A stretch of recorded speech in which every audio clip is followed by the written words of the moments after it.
अस्सलामुअलैकुम दोस्तों, HO. Store की जानिब से तमाम दोस्तों को मेरा सलाम। आज मैं एक बहुत ही खूबसूरत रूहानियत पर मबनी किताब लेके हाज़िर हुआ हूँ और ये रनिंग में किताब है, बहुत अच्छी किताब है। इस किताब के मुतालिक थोड़ा सा बताता जाऊँ। नाम इसका जो टाइटल है वो ख़ुद से खुदा तक है, साइकोलॉजिकल एंड स्पिरिचुअल अवॉकनिंग।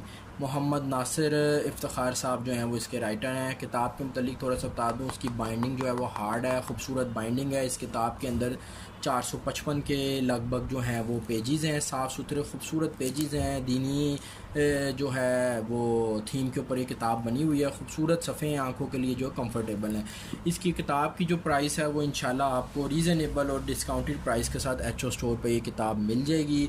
बेहतरीन किताब है। वीडियो के डिस्क्रिप्शन के अंदर इस किताब का लिंक मैं ऐड करूँ, जिससे आपको भी चाहिए एच.ओ. स्टोर पे जाके ऑर्डर प्लेस कर दे, या फिर मुझसे व्हाट्सएप पर रब्ता करके भी ऑर्डर प्लेस किया जा सकता है। कैश ऑन डिलीवरी भी अवेलेबल है।